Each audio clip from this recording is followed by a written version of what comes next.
Good afternoon, ladies and gentlemen. We're going to be starting the topic of outlines, and we just covered this topic, which is out of order, called prefixed lists, which was the single most complicated thing that I could think of. But it has a little bit to do with descriptive lists, which we will cover later, and that's why I put it in. And now we're going to be talking about general outlines, the kind that you are used to seeing all the time. The first thing we're going to cover is what's called a nested list. I have got a regular outline here, which is an OL pair with a bunch of LI pairs inside of it. And in this one, we've just got milk, cheese, and fruit. It's just a simple one-level list. It's an outline without any sub-outlines. But you can make a sub-outline real easy by nesting them.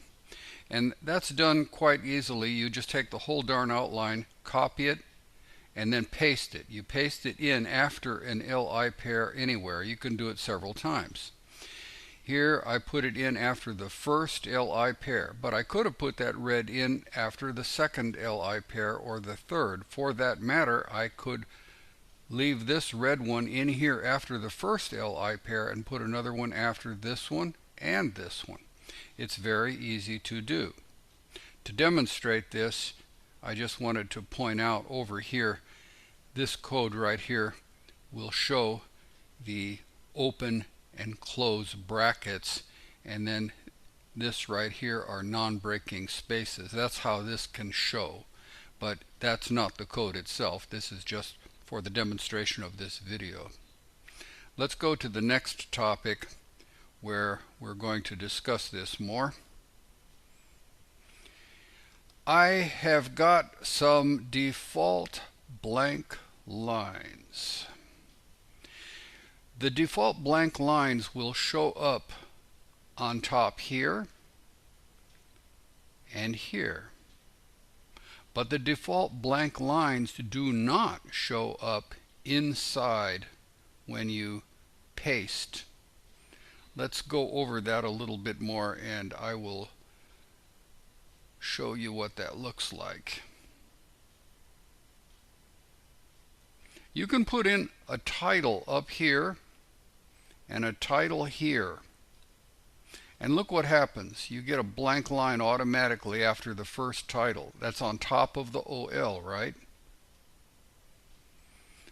You can work with that, and you can work around that, depending on the way you want to make it look.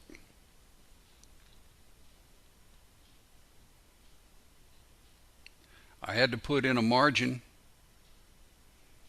and so on.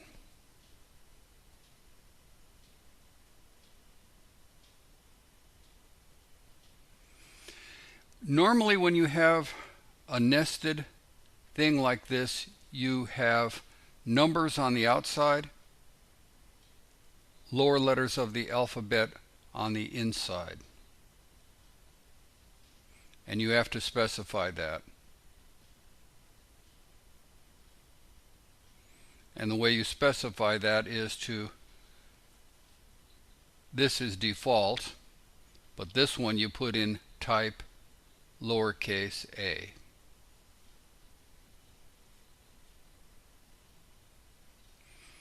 On the top one here, I didn't have to put in anything because 1, 2, 3 is default. But if I had put in capital R, would that work? No. We don't have type for Roman numerals. You have to put in the long designator.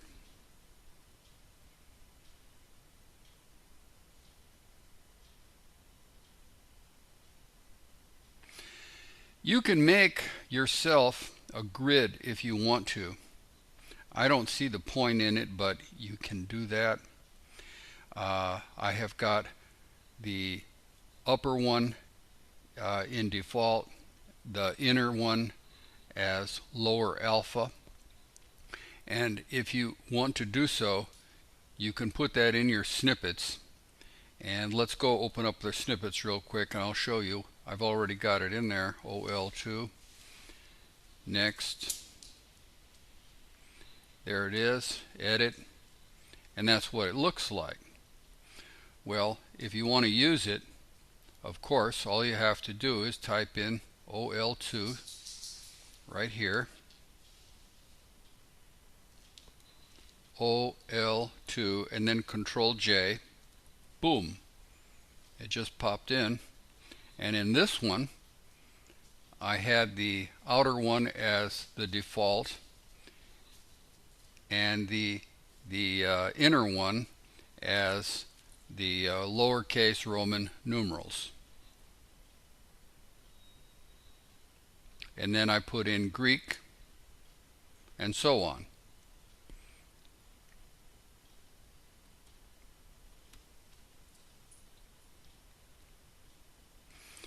You can indent and outdent these things with a margin command. So you can see here I've got under the M of milk, I've got A.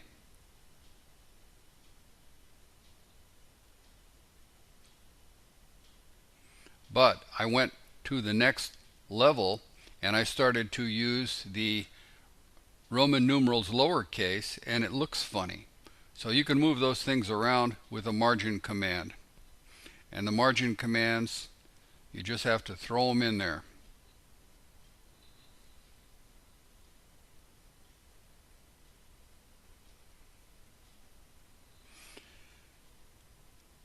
We already did the prefixed, and I covered that out of order on purpose because it was so darn complicated.